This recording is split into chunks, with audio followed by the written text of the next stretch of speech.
Selamat sore Bapak Ibu dan Saudara yang dikasihi Tuhan. Shalom. Bagaimana kabar saudara pada saat sore hari ini? Saudara, dengan kekuatan diri sendiri, tidak seorang pun sanggup setia kepada Allah. Tantangan dan godaan yang berat dapat menyebabkan seseorang tidak setia. Itu juga saudara yang diulami oleh umat pada masa itu. Oleh karena itu, Allah menyediakan perangkat keimaman dan seorang imam besar untuk menolong umatnya bertahan setia, baik dalam perjalanan mereka menuju tanah perjanjian maupun ketika mereka sudah tiba di sana. Mari kita mengambil saat teduh sejenak.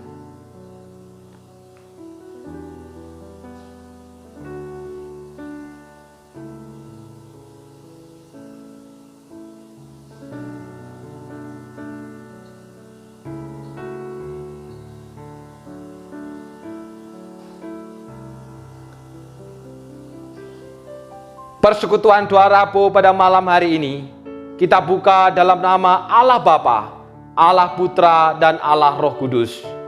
Amin.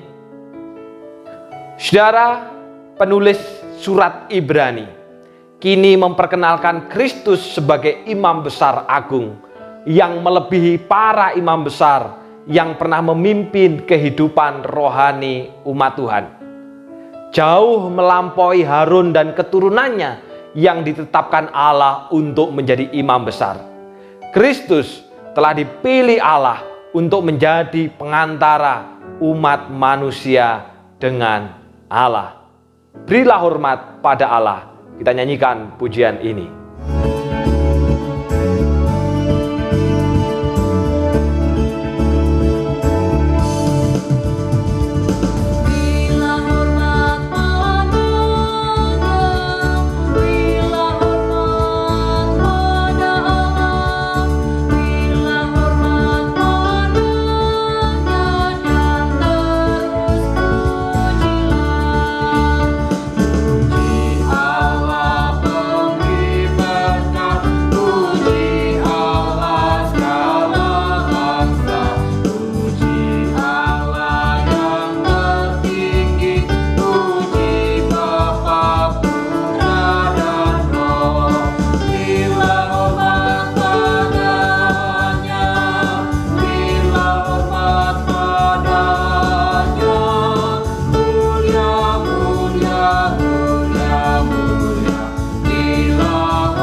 Mari kita berdoa.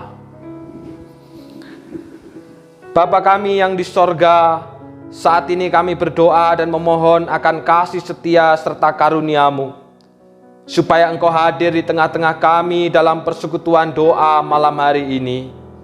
Ya Bapa, bawalah kami untuk mengerti dan memahami firman-Mu, dan biarkan hati kami terbuka untuk menerima dan menjalankan perintah-Mu. Kami juga mengingat saudara-saudara kami yang belum bersama dengan kami. Kiranya Tuhan menolong agar mereka mau bergabung dalam persekutuan malam ini. Ya Bapa, berikanlah hikmat kepada hamba-Mu yang akan menyampaikan firman pada malam hari ini. Ya Bapa, pimpinlah persekutuan doa kami ini dari awal sampai selesainya. Kami naikkan doa dan permohonan kami hanya di dalam nama Tuhan Yesus Kristus, Juru Selamat dan Pengantara kami yang sempurna dan satu-satunya itu kami sudah berdoa. Amin. Saudaraku, dalam segala hal, Kristus mampu menyelami dan mengerti penuh pergumulan umatnya dan kelemahan kita. Bahkan Kristus ikut menangis dan berdoa syafaat kepada Allah bersama dengan kita umatnya dalam segala penderitaan, kesusahan, dan kepedihan kita. Keunggulan Kristus adalah Ia tidak berdosa dalam ketaatannya menjalankan kehendak Allah, sehingga permohonannya pasti didengar dan dikabulkan Allah. Di atas satu dasar kita nyanyikan pujian ini.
Sebab firman Allah hidup dan kuat dan lebih tajam daripada pedang bermata dua manapun.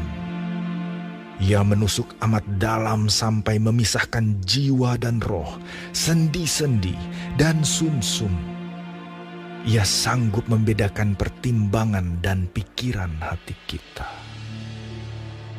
Dan tidak ada suatu makhluk pun yang tersembunyi di hadapannya. Sebab segala sesuatu telanjang dan terbuka di depan mata Dia, yang kepadanya kita harus memberikan pertanggungan jawab. Karena kita sekarang mempunyai imam besar agung yang telah melintasi semua langit, yaitu Yesus, Anak Allah. Baiklah kita teguh berpegang pada pengakuan iman kita. Sebab imam besar yang kita punya bukanlah imam besar yang tidak dapat turut merasakan kelemahan-kelemahan kita. Sebaliknya sama dengan kita. Ia telah dicobai, hanya tidak berbuat dosa. Sebab itu, marilah kita dengan penuh keberanian menghampiri tahta kasih karunia, supaya kita menerima rahmat dan menemukan kasih karunia untuk mendapat pertolongan kita pada waktunya. Saudara, pendamaian telah berhasil dilakukan Kristus bagi kita di hadapan Allah. Sekarang Ia mendampingi saya dan Bapak Ibu Saudara dalam menghadapi segala persoalan hidup di dunia. Hal ini merupakan jaminan keselamatan kita, penghiburan, serta kekuatan bagi kita untuk setia sampai akhir kepadanya. Ketika Kristus bersama dengan kita, tidak ada hambatan yang dapat menggugurkan iman kita. Karena itu, teruslah hidup dalam pengakuan iman. Bejanamu, kita nyanyikan pujian ini.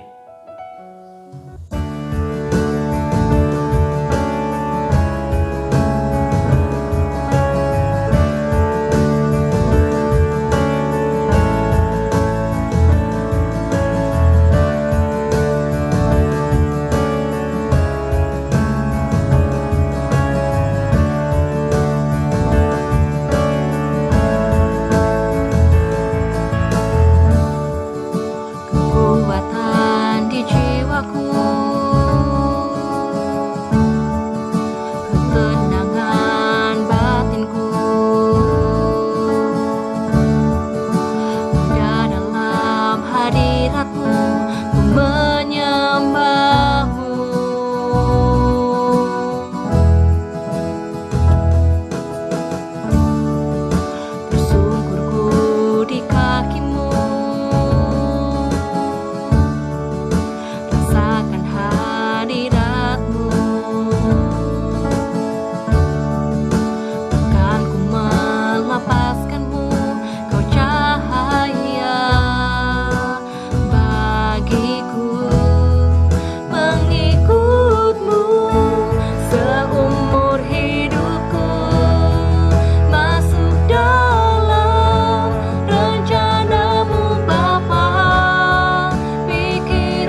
Shalom saudara, mari kita masuk dalam doa.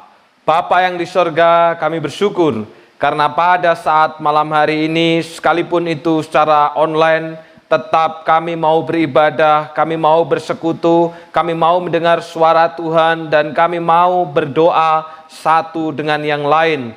Tetapi Tuhan, persekutuan yang sejati harus didasari oleh firman Tuhan yang murni. Oleh karena itu, tolonglah hamba-Mu yang akan menyampaikan firman Tuhan di dalam segala kekurangan dan keterbatasan, kiranya wibawa yang dari sorga yang menyertai kami semua yang akan mendengar Bapa dalam persoalan kami masing-masing, oleh karena online, baik oleh karena sinyal, baik oleh karena kuota, baik oleh karena situasi di tempat kami berada. Biarlah kami dapat terus berjuang untuk mendengarkan suara Tuhan. Kiranya hati Tuhan yang disenangkan, kiranya nama Tuhan yang dipermuliakan, dan firman Tuhan yang diberitakan. Dalam nama Tuhan Yesus kami sudah berdoa. Amin. Saudara, tema yang akan kita renungkan pada saat malam hari ini adalah pengakuan iman reform. Saudaraku, dalam sidang sinode tahun 2007, Sinode Gereja Kristus Tuhan memutuskan untuk menjadi gereja reform. Oleh karena itu saudara, ada 4 pengakuan iman yang diterima oleh GKT. Yang pertama, pengakuan iman rasuli. Yang kedua, pengakuan iman Nicea Konstantinopel. Yang ketiga, pengakuan iman Belgika. Dan yang keempat adalah Katekismus Heidelberg. Ini 4 pengakuan iman yang kita terima, yang kita percayai, dan yang kita yakini. Malam hari ini saudara, kita akan belajar 2 pengakuan iman, yaitu pengakuan iman rasuli dan pengakuan iman Nicea Konstantinopel. Saudara, saya sangat bersuka cita karena seusai ibadah reformasi pada hari Minggu kemarin, ada beberapa jemaat yang langsung menghubungi dan mem-WA saya, saudara. Mereka bertanya, saudara, mengapa pada hari Minggu kemarin, pada hari Minggu reformasi, pengakuan imannya adalah pengakuan iman Nicea Konstantinopel? Mengapa bukan pengakuan iman rasuli seperti yang sudah biasa kita ikrarkan? Itu pertanyaan pertama, saudara. Pertanyaan kedua, saudara, apa sih bedanya pengakuan iman Nicea Konstantinopel dengan pengakuan iman rasuli? Lalu saudara, yang ketiga, kapan harus digunakan pengakuan iman Nicea Konstantinopel dan kapan harus digunakan pengakuan iman rasuli dalam ibadah? Saudara, saya sangat bersyukur ketika menerima pertanyaan ini, saudara. Karena apa? Karena itu menunjukkan bahwa kita memiliki kerinduan, kita memiliki hasrat, kita peduli dengan kehidupan rohani dan kemauan untuk mengerti ajaran. Oleh sebab itu saudara, saya memulai pemberitaan firman Tuhan malam hari ini dengan satu pertanyaan. Menurut Bapak Ibu Saudara, sikap mana yang benar dalam mengucapkan atau mengikrarkan pengakuan iman? Apakah berdiri dengan sikap berdoa atau berdiri dengan sikap tegak? Nah, saudara, menurut saudara, mana sikap yang benar ketika kita mengucapkan atau mengikrarkan pengakuan iman? Berdiri dengan sikap berdoa atau berdiri dengan sikap tegak? Saudaraku, yang benar adalah berdiri dengan sikap tegak. Loh, kok bisa se? Kan selama ini kita sudah terbiasa berdiri dengan sikap berdoa, bahkan juga menutup mata. Kenapa yang benar adalah berdiri dengan sikap tegak? Apa alasannya, saudara? Alasannya adalah karena pengakuan iman bukan doa, tetapi ikrar atau pengakuan kepercayaan kita di hadapan Allah, di hadapan manusia, bahkan di hadapan setan-setan. Karena itu sikap yang benar adalah berdiri tegak dan mengucapkan dengan jelas dan tegas. Dan tentunya itu karena kita percayai dalam hati. Nah, saudara yang dikasihi Tuhan, apa sih perbedaannya pengakuan iman rasuli dengan pengakuan iman Nicea Konstantinopel? Saudaraku, dari isi pengakuannya, maka kedua pengakuan tersebut tidak memiliki perbedaan. Kenapa, saudara? Karena kedua pengakuan tersebut memiliki pengajaran yang sama. Bahkan keduanya merupakan pengakuan dari iman reform yang sudah diakui selama berabad-abad. Jadi dari segi pengajaran, dari isi pengakuan, baik itu pengakuan iman rasuli maupun pengakuan iman Nisea Konstantinopel tidak memiliki perbedaan, bahkan keduanya sama. Tetapi saudara, yang membedakan adalah latar belakang, sejarah lahirnya kedua pengakuan tersebut. Nah, ini yang akan kita pelajari, saudara. Saudara, kenapa disebut pengakuan iman rasuli? Disebut pengakuan iman rasuli bukan karena dibuat atau ditulis oleh para rasul, saudara. Sekalipun ada sebuah legenda yang mengatakan bahwa pengakuan iman ini ditulis oleh ke-12 murid Yesus sesaat setelah hari Pentakosta. Menurut legenda ini, saudara, sebelum ke-12 murid Yesus pergi ke seluruh dunia untuk menjalankan amanat agung Tuhan, maka satu persatu dari mereka harus memberikan satu pernyataan apa yang harus dipercayai oleh gereja di seluruh dunia. Maka akhirnya, saudara, dihasilkanlah 12 pernyataan yang dikumpulkan menjadi pengakuan iman dan kemudian disebut sebagai pengakuan iman rasuli. Ini menurut legenda, saudara. Tetapi saudara, saya sendiri lebih meyakini dan lebih mempercayai bahwa pengakuan iman rasuli ini bukan ditulis oleh para rasul, tetapi ditulis oleh para muridnya dari para rasul yang membuat pengakuan iman berdasarkan intisari dari pengajaran para rasuli. Karena itu disebut sebagai pengakuan iman rasuli. Nah, saudaraku yang dikasihi Tuhan, kemunculan daripada pengakuan iman rasuli ini pada akhir abad pertama setelah kematian dari para rasul. Sehingga saya secara pribadi, saudara, meyakini bahwa yang menulis bukan para rasul, tapi ditulis berdasarkan intisari dari pengajaran para rasul. Nah, saudaraku yang dikasihi dari dalam nama Tuhan, pengakuan iman rasuli ini lahir oleh karena pada waktu itu gereja mengalami penganiayaan, mengalami penindasan, mengalami penderitaan. Salah satu contohnya, saudara, Nero yang adalah kaisar ke-6 dari Roma. Ia memerintah selama 15 tahun, saudara. Ia adalah memang seorang yang sangat kreatif, tetapi juga dia adalah seorang yang sangat jahat serta kejam luar biasa. Saudara, suatu kali orang banyak mengatakan bahwa Nero lah yang memerintahkan agar Roma dibakar, kemudian menyalahkannya pada orang-orang Kristen untuk mengalihkan kemarahan penduduk Roma dari dirinya. Karena itu, saudara, orang-orang Kristen disalahkan atas kebakaran yang terjadi selama 9 hari. Dan selama itu, saudara, perburuan atas orang-orang Kristen mulai meningkat serta menjadi penganiayaan yang mengerikan yang berlangsung selama berhari-hari, saudara. Saudara, tindakan barbar terhadap orang Kristen makin menjadi lebih buruk daripada sebelumnya. Ada beberapa orang Kristen yang dijahit dalam kulit binatang buas, kemudian dirobek-robek oleh anjing ganas, kemudian baju yang dibalut lilin dikenakan pada orang Kristen, dan kemudian diikat pada tiang-tiang di kebun Nero lalu dinyalakan untuk dijadikan obor penerang dalam pesta yang ia adakan. Artinya, saudara, pada saat itu orang Kristen mengalami penganiayaan yang sangat hebat, mengalami penindasan yang sangat kejam. Oleh karena apa? Oleh karena jadi Kristen, oleh karena iman, bukan oleh karena kesalahan. Dan ternyata, saudara, kekejaman ini berlanjut pada masa Kaisar Domitian.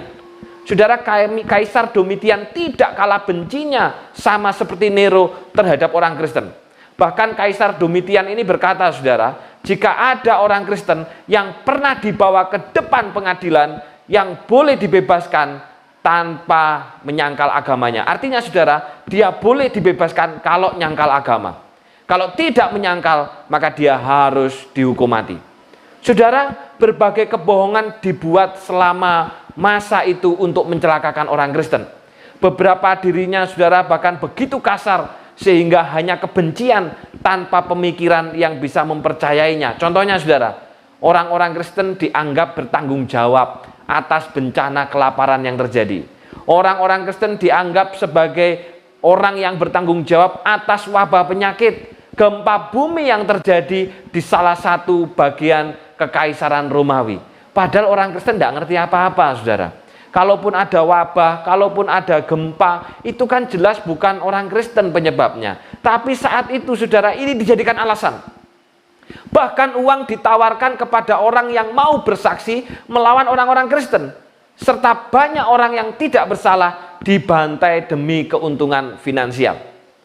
Dan ketika orang-orang Kristen dibawa ke depan sidang Domitian, mereka diberitahu bahwa jika mereka mengucapkan setia kepadanya, maka mereka akan dibebaskan. Tapi apabila mereka tidak mau menyangkal Yesus, maka mereka akan dihukum mati.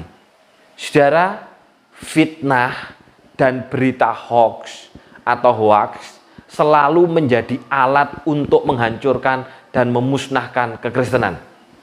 Dan ini yang dipakai, saudara. Difitnah bakar kota Roma, difitnah menyebabkan wabah penyakit, difitnah menyebabkan kelaparan, difitnah menyebabkan terjadinya gempa. Tujuannya apa, saudara? Supaya orang Kristen ini musnah, supaya orang Kristen ini dibantai habis. Karena itu, saudara, hati-hatilah dengan fitnah. Hati-hatilah dengan berita hoax atau hoax, saudara. Karena keduanya selalu dipakai iblis untuk menghancurkan kebenaran. Saudaraku, jangan mudah kita menerima berita yang belum tentu jelas. Karena ternyata salah satu alat yang dipakai iblis untuk menghancurkan gereja Tuhan sepanjang abad, baik zaman itu maupun hari ini, salah satunya adalah lewat fitnah, lewat berita hoax. Saudaraku, di tengah-tengah penderitaan dan penganiayaan karena iman kepada Tuhan Yesus Kristus ini, saudara, lahirlah pengakuan iman rasuli sebagai bentuk keteguhan iman mereka. Saat mengalami kesulitan, saat mengalami penindasan, saat mengalami penganiayaan, yang keluar dari mulut mereka justru adalah pengakuan iman. Kira-kira, saudara, kalau saya dan Bapak Ibu saudara pada saat sulit, pada saat ditindas, pada saat dianiaya seperti umat zaman itu, kira-kira apa yang keluar dari mulut kita? Apakah yang keluar dari mulut kita juga pengakuan iman? Ataukah yang keluar dari mulut kita ini cacian dan makian, saudara? Saudara, saya ingat, saudara, pada waktu itu ada seorang ibu yang ikut lansia di GKT Banyuwangi, saudara. Saya memperhatikan ibu ini sangat saleh, sangat setia, sangat tekun belajar. Lalu suatu kali, saudara, ibu ini sakit dan masuk rumah sakit. Yang membuat saya heran, saudara, ketika ibu ini masuk rumah sakit dan ketika dia mengalami kesakitan, yang dia minta tolong bukan pada Tuhan Yesus, tapi justru yang dia sebut dalam doanya, saudara, leluhurnya, engkongnya, emaknya, bahkan juga ada cacian dan makian. Itu yang membuat saya heran, saudara. Dan ternyata selidik punya selidik, ketahuan bahwa ternyata beliau masih terikat dengan kuasa gelap. Sehingga ketika mengalami kesulitan, ketika mengalami kesakitan, yang keluar dari bibirnya bukan kebenaran. Saudaraku yang dikasihi Tuhan, apa yang kita ucapkan sesungguhnya menunjukkan apa isi hati kita. Pada masa itu, saudara, umat mengalami dianiaya, umat disiksa, bahkan dibakar. Tapi yang keluar dari bibir mereka bukan cacian, bukan makian, bukan umpatan, bukan keluhan, bukan omelan. Tapi yang keluar adalah pengakuan iman. Jadi biarlah kita pun juga begitu, saudara.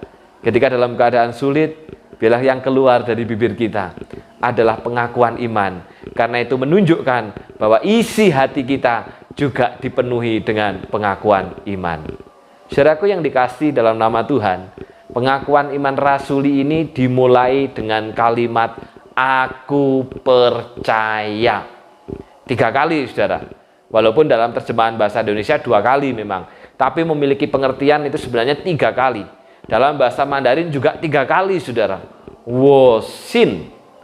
3 kali itu ada dalam pengakuan iman rasuli, saudara. Aku percaya kepada Allah Bapa yang Maha Kuasa. Aku percaya kepada Yesus Kristus anaknya yang tunggal, Tuhan kita. Dan aku percaya kepada Roh Kudus, gereja yang kudus dan am. Jadi saudara, pengakuan iman rasuli adalah pengakuan terhadap ketritunggalan Allah. Dan ini merupakan intisari dari pengakuan iman rasuli. Maka pertanyaannya saudara, mengapa pengakuan iman rasuli ini dimulai dengan aku percaya? Mengapa kok tidak aku tahu atau aku berpikir? Contoh, aku tahu Allah Bapa yang Maha Kuasa. Aku tahu Yesus Kristus anaknya yang tunggal Tuhan kita. Aku tahu Roh Kudus. Kenapa tidak itu saudara? Tapi kenapa aku percaya Allah Bapa? Aku percaya Yesus Kristus. Aku percaya Roh Kudus. Kenapa aku percaya? Ternyata saudara, itu semua oleh karena pengetahuan manusia itu terbatas. Sehebat-hebatnya pengakuan kita, sehebat-hebatnya pengetahuan kita itu tetap terbatas. Bahkan juga saudara, pikiran manusia itu juga dikuasai oleh dosa. Sehebat-hebatnya pikiran kita tetap lahir oleh dosa. Sebaliknya saudara, iman dan percaya melampaui pengetahuan dan pikiran. Oleh karena itu pengakuan iman rasuli dimulai dengan aku percaya, bukan aku tahu atau aku berpikir. Nah, selanjutnya saudara, mengapa kok aku? Mengapa kok tidak kami percaya? Mengapa kok tidak kita percaya? Mengapa kok tidak ayo percaya? Tapi mengapa aku percaya?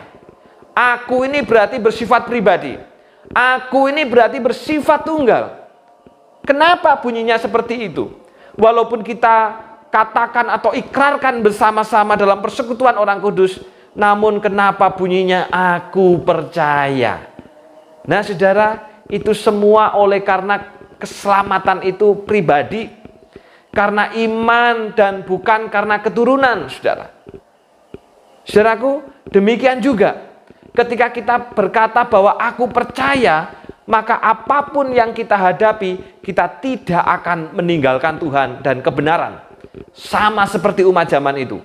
Sekalipun diperhadapkan dengan penderitaan bahkan kematian karena iman, mereka tidak pernah meninggalkan Tuhan dan kebenaran. Makanya aku percaya, keselamatan itu pribadi. Keselamatan itu masing-masing individu. Bukan oleh karena hasil keturunan, tapi karena ajaran iman, saudara. Sehingga bentuknya aku percaya. Maka saudara, ketika ada seseorang pada hari Minggu mengikrarkan pengakuan iman rasuli dan berkata aku percaya, tapi besoknya nipu, besoknya curang dalam pekerjaan, berarti dia tidak sungguh-sungguh percaya. Karena ketika kita berkata aku percaya, berarti kita menyerahkan hidup kita pada Kristus, pada Allah Tritunggal, dan menyerahkan hidup kita pada kebenaran. Saudara, ini latar belakang dari pengakuan iman rasuli. Pengakuan iman rasuli lahir karena gereja mengalami penganiayaan dan penindasan. Pada saat dianiaya, pada saat ditindas, yang keluar adalah pengakuan iman, bukan yang lain. Nah saudaraku yang dikasih Tuhan, kalau demikian bagaimana dengan pengakuan iman Nisea Konstantinopel, saudara? Nah saudara, pengakuan iman Nisea Konstantinopel itu merupakan hasil dari dua persidangan yang berbeda. Persidangan yang pertama terjadi di kota Nisea. Jadi Nisea Konstantinopel itu nama tempat, saudara, nama kota. Yang pertama adalah kota Nisea tahun 325 sesudah Masehi. Untuk menanggapi ajaran sesat dari Arius, seorang pastor dari gereja Alexandria, Mesir pada tahun 319. Saudara, pastor Arius ini berupaya untuk merasionalisasikan misteri Allah Tritunggal. Ia tidak meyakini bahwa Kristus itu sang putra Allah, berasal dari Allah Bapa dan sehakikat dengan Bapa. Oleh sebab itu saudara, Arius mengajarkan bahwa Yesus itu bukan Allah. tetapi ciptaan yang paling tinggi.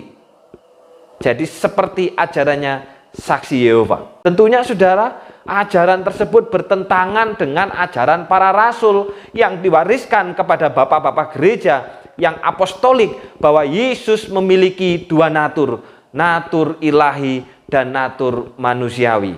Nah, ini latar belakangnya saudara. Jadi pengakuan iman Nicea Konstantinopel itu lahir oleh karena adanya ajaran sesat. Itu yang pertama, ajaran sesat yang mengatakan bahwa Yesus itu bukan Allah. Demikian juga saudara, dalam konsili atau sidang Konstantinopel tahun 381, gereja juga menghadapi ajaran sesat yang diajarkan oleh Makedonius, Patriark Konstantinopel atau bapak-bapak gereja dari Konstantinopel. Konstantinopel ini nama kota. Hari ini itu adalah Istanbul, salah satu kota di negara Turki yang paling populer di dunia, saudara. Oleh karena perekonomiannya yang sangat maju dengan pesat. Nah, itu Konstantinopel, hari ini Istanbul. Nah, saudara, si Makedonius ini mengajarkan bahwa Roh Kudus bukan Allah, tetapi adalah makhluk ciptaan dan adalah abdi atau pelayan dari Bapa dan Putra. Jadi Roh Kudus itu posisinya lebih rendah dari Bapa. Roh Kudus posisinya lebih rendah dari Putra. Maka saudara, untuk menanggapi ajaran yang sesat ini, baik dari Arius yang mengatakan bahwa Yesus bukan Allah, maupun dari Makedonius yang mengajarkan bahwa Roh Kudus bukan Allah, maka lahirlah pengakuan iman Nicea Konstantinopel yang berkata, kami percaya kepada satu Allah, Bapa yang Maha Kuasa, pencipta langit dan bumi. Kami percaya kepada satu Tuhan, yaitu Yesus Kristus, Anak Allah yang tunggal. Dan kami percaya kepada Roh Kudus, Tuhan pemberi hidup yang keluar dari Bapa dan Anak. Saudara, ketika menghadapi pengajaran sesat, yang keluar adalah pengakuan iman. Tapi pertanyaannya saudara, mengapa pakai kata kami? Mengapa kok bukan aku percaya? Seperti dalam pengakuan iman rasuli. Tetapi kenapa dalam pengakuan iman Nicea Konstantinopel itu pakai kata kami percaya? Kalau kami berarti kan banyak orang, jamak, lebih dari satu. Jawabannya saudara, karena saat itu gereja tidak sedang menghadapi penganiayaan. Bahkan saudara, gereja justru menjadi agama negara. Artinya saudara, tidak ada penganiayaan secara fisik. Tidak ada penganiayaan secara fisik untuk menguji apakah seseorang benar-benar diselamatkan dan percaya kepada Yesus atau tidak. Sebaliknya saudara, gereja pada waktu itu sedang menghadapi berbagai penyesatan ajaran. Untuk itu saudara, ketika menghadapi penyesatan ini, maka gereja harus bersatu dan memiliki pengakuan yang iman yang sama. Oleh karena itulah pengakuan iman Nicea Konstantinopel memakai kata kami untuk menyatakan sekumpulan orang percaya yang memiliki pengakuan iman yang sama. Saudara, jadi kalau pengakuan iman rasuli itu pakai kata aku, karena yang dihadapi adalah penganiayaan secara fisik. Dan untuk membuktikan apakah seseorang itu benar-benar percaya kepada Tuhan atau tidak, atau justru meninggalkan iman. Karena itu pada saat masanya pengakuan iman rasuli, ketika seseorang berkata aku percaya, taruhannya nyawa saudara. Tapi pengakuan iman Nicea Konstantinopel yang dihadapi penyesatan. Dan ketika penyesatan ini menyangkut persekutuan, menyangkut komunitas, menyangkut kelompok banyak orang. Ketika satu disesatkan, menyesatkan yang lain, akhirnya banyak orang menjadi tersesat. Oleh karena itulah memakai kata kami percaya. Maka pertanyaannya saudara, bagaimana caranya hari ini gereja menghadapi ajaran sesat? Maka seperti lahirnya pengakuan iman Nicea Konstantinopel pada waktu itu, maka salah satu cara untuk menghadapi ajaran sesat adalah jemaat harus diajar supaya memiliki pengakuan iman yang sama. Sehingga ketika kita sudah memiliki pengakuan iman yang sama saudara, maka kita tidak akan mudah disesatkan. Kita tidak akan mudah diombang-ambingkan. Kita tidak akan mudah dipengaruhi, saudara. Karena kita sudah punya pengakuan iman yang sama.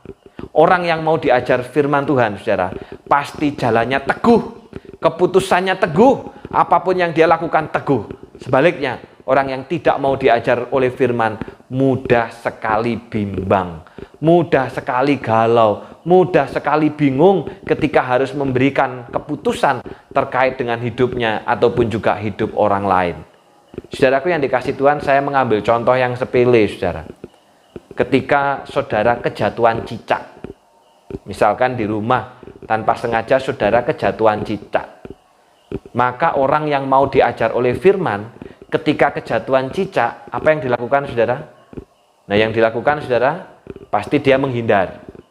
Kalaupun kejatuhan, tepat misalkan di pundaknya, dia ambil, lalu dia buang. Itu orang yang mau diajar firman. Tapi saudara, apabila orang tersebut walaupun Kristen tapi tidak mau diajar firman dan tidak mau belajar, maka ketika dia kejatuhan cicak, saudara, dia akan berkata begini, waduh, apanya yang kejatuhan? Bagian mana yang kejatuhan? Wah, jangan-jangan kita akan kena sial loh. Kalau yang kejatuhan bagian tangan, nanti tangan kita yang akan terluka. Kalau yang kejatuhan bagian kaki, kaki kita yang akan terluka. Jadi hati-hati loh, karena cicak ini akan membawa tanda sial bagi kita. Loh saudara, mulai kapan hidup kita ditentukan oleh cicak? Hidup kita diatur oleh cicak, saudara. Hidup kita ditentukan oleh kejatuhan cicak. Mulai kapan, saudara? Karena hidup kita itu ditentukan oleh Tuhan, pencipta, dan bukan ditentukan oleh ciptaan.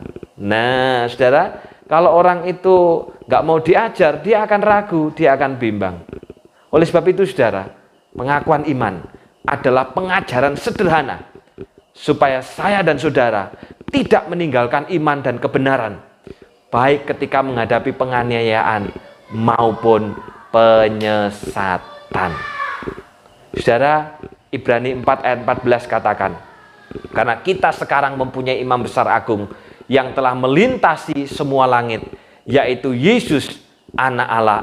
Baiklah kita teguh berpegang pada pengakuan iman kita. Mari kita berteguh berpegang pada pengakuan iman kita. Kita berdoa. Bapa yang di surga, terima kasih Tuhan untuk firman-Mu pada saat malam hari ini, yang mengingatkan kami Tuhan, bahwa pengakuan iman adalah bentuk pengajaran yang sederhana, yang menolong kami, yang mengingatkan kami, supaya kami tidak pernah meninggalkan Tuhan dan kebenaran, baik ketika kami mengalami penganiayaan, ataupun juga kami mengalami penyesatan. Tolonglah kami ya Tuhan, seluruh umat-Mu, yang telah mendengarkan pengajaran ini, supaya kami teguh ketika kami mengikrarkan pengakuan iman, baik itu pengakuan iman rasuli maupun pengakuan iman Nicea Konstantinopel.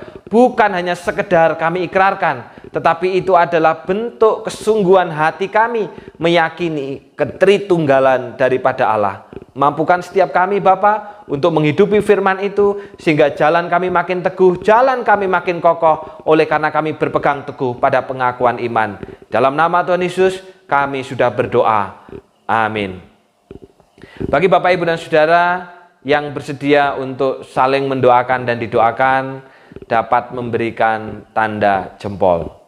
Tuhan memberkati.